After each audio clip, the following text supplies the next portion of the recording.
আসসালামু আলাইকুম রহমতুল্লাহি ওয়াবারাকাতুহ। প্রিয় দিনী ভাই ও বোনেরা, কেমন আছেন সবাই? জি আলহামদুলিল্লাহ, আশা করি সকলেই ভালো আছেন। আজকে আপনাদের সামনে যে ঘটনাটা উপস্থাপন করতে যাচ্ছি, এই ঘটনা একজন আমেরিকান বোনের তাদের খ্রিস্টীয় ধর্ম থেকে মুসলিম ধর্মে কনভার্ট হওয়ার ঘটনা।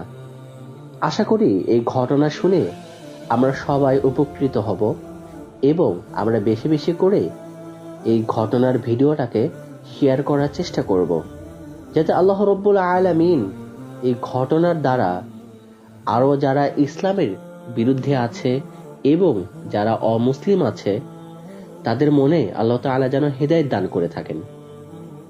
তাই আসুন আমরা বেশি বেশি করে শেয়ার করার চেষ্টা করি এবং এই ঘটনাটা সেই বোনের মুখ থেকেই শুনি। ইনশাআল্লাহ আমরা অনেক উপকৃত হব। আফসা আল সাইবানি, 1996 সালের মে মাসের দ্বিতীয় দিন।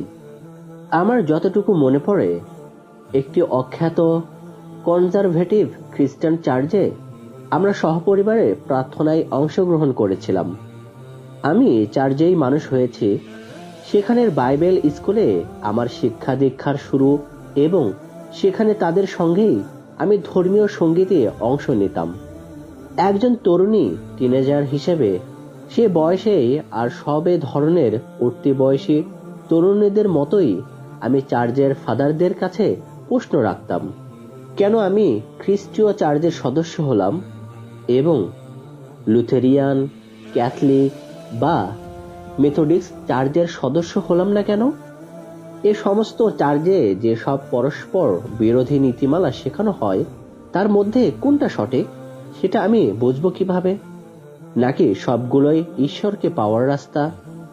আবার কেউ কেউ বলেন, যতদিন পর্যন্ত তুমি একজন ভালো মানুষ হিসেবে নিজেকে প্রতিষ্ঠিত রাখবে, ততদিন পর্যন্ত কিছুই যায় আসে না যে তুমি আসলে কি বিশ্বাস করছো।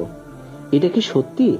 নিজের মনের মধ্যে এসব প্রশ্নের উত্তর খুঁজতে খুঁজতে একসময় আমার মনে বিশ্বাস জন্মালো যে অবশ্যই একজন চিরসত্য আছেন এবং তার অন্বেষণে আমি বিভিন্ন চার্চের শিক্ষা সম্বন্ধে তুলনামূলক বিচার করতে শুরু করলাম। আমার উদ্দেশ্য ছিল এটাই, যেহেতু আমি ঈশ্বর তথা বাইবেলে বিশ্বাস করি, সুতরাং যে চার্চে বাইবেলকে সবচেয়ে বেশি অনুসরণ করা হয় আমি সেই চার্চেই যোগদান করলাম। দীর্ঘ পরীক্ষা নিরীক্ষার পরে আমার মনে হলো খ্রিস্টীয় চার্চের সবচেয়ে বেশি বাইবেলকে অনুসরণ করা হয়, সুতরাং আমি খ্রিস্টীয় চার্চেই যোগদান করব। তখন পর্যন্ত আমি জানতাম না যে বাইবেলের বিভিন্ন রকম ব্যাখ্যা করা সম্ভব। খ্রিস্টীয় চার্চের দ্বারা পরিচালিত ছোট্ট কলেজ মিচিগান খ্রিস্টীয় কলেজে আমি 1 বছর পড়াশোনা করলাম, কিন্তু সেখানে আমার সঙ্গে প্রতিদ্বন্দ্বিতা করার মতো কেউ না থাকায় আমি ওয়েস্টার্ন মিচিগান বিশ্ববিদ্যালয়ে হস্তান্তরিত হলাম। কিন্তু ছাত্রীদের আবাসনের বিষয়ে আমার দরখাস্তটি দেরিতে পৌঁছানোর কারণে আমাকে তারা আন্তর্জাতিক হোস্টেলে আবাসনের জন্য সিট বরাদ্দ করল। যদিও আমার কক্ষের রুমমেটরা আমেরিকানই ছিল, কিন্তু আমার আশেপাশে বিভিন্ন স্থানের বিভিন্ন ধর্ম মতাবলম্বী মানুষদের আনাগোনা ও চালচলন আমার কাছে এক নতুন জগতের দ্বার খুলে দিল। সত্যি বলতে কি, এই সাংস্কৃতিক বিভিন্নতা আমার মনে ভয়ের সৃষ্টি করল এবং সেজন্য শ্বেতাঙ্গ মধ্যবিত্ত খ্রিস্টান শ্রেণী আমি আমার বর্তমান আবাসনকে পাল্টানোর জন্য দরখাস্ত করলাম। কিন্তু তখন আমার কোথাও কোনো সিট না পেয়ে বাধ্য হয়ে ওই ডরমেটরিতেই থাকতে মনস্থ করলাম। আমার রুমমেটরা গুলোকে আমার খুবই ভালো লাগতো, এজন্য ভাবলাম এই সেমিস্টার এখানেই কাটিয়ে দেই। আমার রুমমেটরা হলের বিভিন্ন অনুষ্ঠান কার্যক্রম নিয়ে খুব মেতেছিল এবং তারা প্রত্যেকেই একে অপরকে জানতো। আমি অবশ্য গান বাজনার একটি ব্যান্ড দলের মাঝে মেতে রইলাম এবং প্রায় সময়ে ব্যান্ড দলের সঙ্গীদের সঙ্গে কাটাতাম, কিন্তু গান বাজনার সময়টুকু শীঘ্রই শেষ হয়ে গেল। তখন আমি বাধ্য হয়ে আমার রুমমেটদের সঙ্গে তাদের বিভিন্ন কার্যক্রমে যোগ দিতে লাগলাম। এটা আমার কাছে একটা খুবই আনন্দদায়ক ও উন্মাদনামূলক বিষয়ে পরিণত হলো। সেখানে অনেক আরব দেশীয় লোক আবাসিক সদস্য হিসেবে ছিল। তারা ছিল যেমন সুদর্শন মিষ্টিভাষী, ঠিক তেমনই তারা চারদিকে অনেক মজার মজার কাণ্ড ঘটাত। আমার এক রুমমেট একজন আরবকে সঙ্গী হিসেবে বেছে নিল এবং আমরা বেশিরভাগ সময়ই আরবদের সঙ্গেই কাটাতে লাগলাম। আমরা জানতাম তারা মুসলমান, তবে তারা ধর্মীয় রীতিনীতি তেমন একটা পালন করত না। আমরাও ধর্মীয় বিষয় নিয়ে কোনো সময় আলোচনা করতাম না। আসলে আনন্দের সময় কাটানোটাই ছিল আমাদের মুখ্য উদ্দেশ্য। এভাবে 1 বছর কেটে গেল এবং আমি একজন আরবীয় যুবকের সঙ্গে যথেষ্ট ঘনিষ্ঠ হয়ে গেলাম। আমাদের দুজনেরই একসঙ্গে সময় কাটাতে ভালো লাগতো এবং আমরা দুজনেই দুজনার সাহচর্য পছন্দ করতাম। কিন্তু ধর্মীয় বিষয়ে আমাদের মধ্যে যে পার্থক্যগুলো আছে সে বিষয়ে কখনো কৌতূহল প্রকাশ করতাম না এবং সেগুলো পালনও করতাম না। আমার মাঝে মাঝে চার্চে না যাওয়ার কারণে খুব খারাপ লাগতো, কিন্তু আমি আমার এ মনোভাবকে মনের অনেক গভীরে সরিয়ে দিতাম। আসলে সময়টা খুবই আনন্দে কাটছিল এবং এইভাবে আরো 1 বছর পার হয়ে গেল।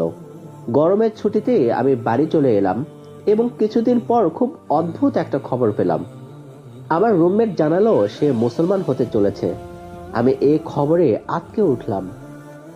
সে বলেনি কেন সে ধর্মান্তরিত হচ্ছে, তবে তার আরব বন্ধুর বড় ভাইয়ের সঙ্গে অনেক সময় ধরে নানান বিষয় নিয়ে আলোচনা করার ফলেই তার এটা মনে হয়েছে যে সে মুসলমান হবে। সঙ্গে সঙ্গে আমি তাকে মস্ত একটা চিঠি লিখলাম। এটা বোঝানোর চেষ্টা করলাম এভাবে সে একটা নিশ্চিত ধ্বংসের পথে পা বাড়িয়েছে। খ্রিস্টান হিসেবে খ্রিস্টবাদকে তার আরো একটা সুযোগ দেওয়া উচিত। এদিকে সেই বছরই গ্রীষ্মকালে আমার আরবি বন্ধু আজুসা প্যাসিফিক বিশ্ববিদ্যালয় ক্যালিফোর্নিয়ায় ভর্তি বদল করলো। এর ফলে আমরা দুজনে সিদ্ধান্ত নিলাম আমরা দুজনেই বিয়ে করব এবং একসঙ্গে বিশ্ববিদ্যালয় পরিবর্তন করে ক্যালিফোর্নিয়ায় চলে যাব। তখনও আমরা ধর্মীয় রীতিনীতি কিছুই পালন করতাম না, এমনকি আলোচনাও করতাম না। এই পর্যায়ে এসে আমার মনে হলো ইসলাম ধর্ম সম্পর্কে আমার জানা উচিত। এজন্য আমি গোপনে ইসলাম সম্পর্কীয় বইপত্র পড়াশোনা শুরু করলাম। অবশ্য এগুলো সবই অমুসলিম লেখকদের লেখা। এই সমস্ত বইয়ের মধ্যে একটা ছিল আনিস সারসের লেখা ইসলামের পর্যালোচনা বিষয়ে। এই বইটা পড়ে আমার মনে হলো আমি যদি আরো ভালো একজন খ্রিস্টান হতাম তবে আমার বান্ধবীকে বুঝিয়ে তাকে মুসলমান হওয়া থেকে বিরত রাখতে পারতাম। ইসলাম হলো একটা মানুষের বানানো ধর্ম এবং আমার বিশ্বাস হলো যে এটা পরস্পর বিরোধী মতবাদে পূর্ণ। সরসের এই বইটা পড়ে আমি ভেবে দেখলাম আমি আমার বান্ধবী এবং তার স্বামীকে বোধহয় আবার খ্রিস্ট ধর্মে রূপান্তরিত করতে পারবো। অ্যাজুসা প্যাসিফিক বিশ্ববিদ্যালয় ক্যালিফোর্নিয়া আমার স্বামীর জন্য এখানে তার পাঠ্যসূচিতে কিছু ধর্মীয় বিষয়ও অন্তর্ভুক্ত বিষয় হিসেবে নেওয়া বাধ্যতামূলক ছিল। একদিন সে ক্লাসের শেষে বাড়ি ফিরে আমাকে বলল, যত বেশি খ্রিস্টান ধর্ম সম্পর্কে পড়াশোনা করছি তত বেশি আমার ইসলাম ধর্ম সম্পর্কীয় বিশ্বাস দৃঢ়তর হচ্ছে। এ সময়ে সে হঠাৎ তার ধর্মীয় আচার আচরণও পালন করা শুরু করলো। ফলে আমাদের মধ্যে এবার সত্যিকারের সমস্যা শুরু হলো। আমরা আমাদের নিজস্ব দৃষ্টিভঙ্গি ও বিশ্বাস থেকে পরস্পরের বিরুদ্ধে যুক্তিতর্ক উপস্থাপন করতে থাকলাম।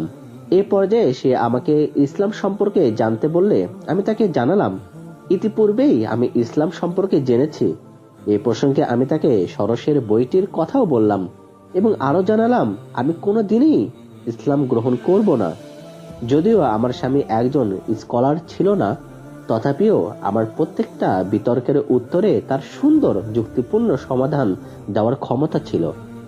তার জ্ঞানের গভীরতায় আমি মুগ্ধ হলাম, চমৎকৃত হলাম। সে আমাকে জানালো ইসলাম সম্পর্কে যদি সত্যি কিছু জানতে চাই তবে তা অবশ্যই ইসলামী উৎসসমূহের মাধ্যমে জানতে হবে। এরপর সে আমার জন্য কিছু বই এনে দিল।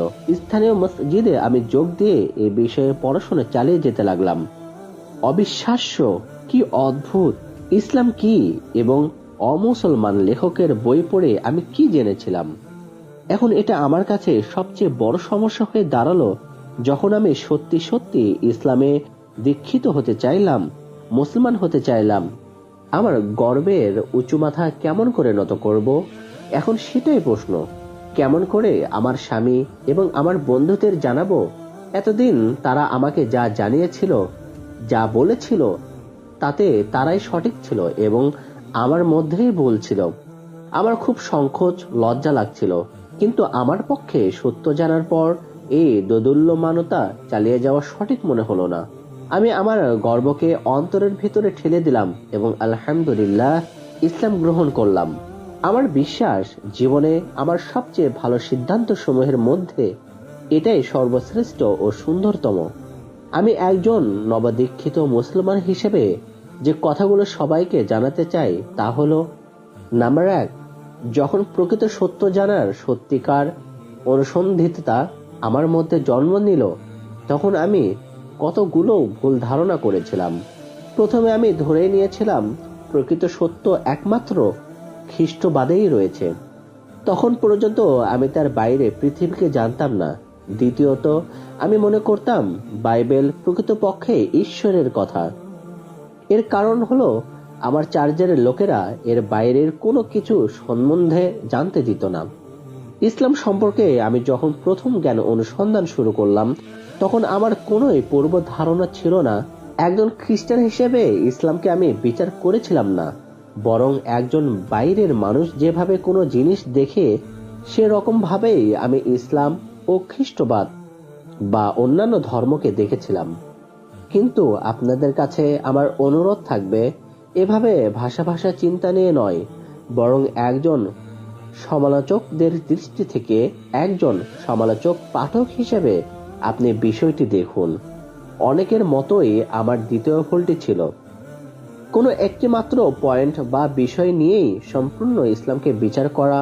যেমন ধরুন, অনেকের ধারণা ইসলাম মেয়েদেরকে অবহেলার চোখে দেখে, কারণ পারিবারিক আইনে উত্তরাধিকারী সূত্রে মেয়েরা পুরুষের অর্ধেক পায়। কিন্তু তারা যে জিনিসটা বুঝতে পারে না, অর্থনৈতিক দায়িত্ব শুধুমাত্র পুরুষদের জন্য নির্ধারিত। ইসলামে মহিলাদের কোনো অর্থনৈতিক বিষয়ে দায়িত্ব নাই। এটা অনেকটা সেরকম একটা গোলকধাঁধার একটা অংশ দেখেই সম্পূর্ণ জিনিস সম্বন্ধে ধারণা করা সম্ভব নয়। তৃতীয়ত, অনেকে মনে করেন আমার ইসলাম গ্রহণ করার প্রধান কারণ আমার স্বামী। অবশ্য এটা সত্য যে আমি ইসলাম সম্পর্কে পড়াশোনা করেছিলাম তার নির্দেশেই, কিন্তু আমি ইসলাম গ্রহণ করেছিলাম এবং অকাট্য সত্যকে জেনেই। আমি ও আমার স্বামী পরামর্শ করে ঠিক করেছি, ইনশাআল্লাহ সামনে জুন মাসেই আমরা পরস্পর বিচ্ছিন্ন তালাক হব। বর্তমানে আমার বিশ্বাস আগের চেয়ে এত গভীর হয়েছে যে আমি এখন এমন একজন স্বামীকে খুঁজে নেব, ইনশাআল্লাহ, যে বিশ্বাসে এবং কর্মে প্রকৃত মুসলমান। এটাই আমার প্রথম পছন্দ। আল্লাহ আমার বিশ্বাসকে সত্যের আরো নিকটবর্তী করুন, এটাই প্রার্থনা। আমিন। সম্মানিত প্রিয় হাজিরিন, আল্লাহ তাআলা আমাদেরকে এই বোনের ঘটনা থেকে শিক্ষা নিয়ে ইসলামের সুশীতল ছায়া আশ্রয় নিয়ে আরো জীবনটাকে সুন্দর করে গড়ে তোলার তৌফিক দান করুন। এবং এখনো যারা আমরা ইসলামের বিরুদ্ধে আছি এবং ইসলামের সুশীতল ছায়া থেকে অনেক দূরে দূরে চলে গেছি, আমরা অবশ্যই ফিরে আসব। আল্লাহ তাআলা আমাদের সবাইকে তৌফিক দান করুন। আমিন। ওয়া আখির দাওয়ানা আনিল হামদুলিল্লাহি রাব্বিল আলামিন। আসসালামু আলাইকুম ওয়া রাহমাতুল্লাহি ওয়া বারাকাতুহু।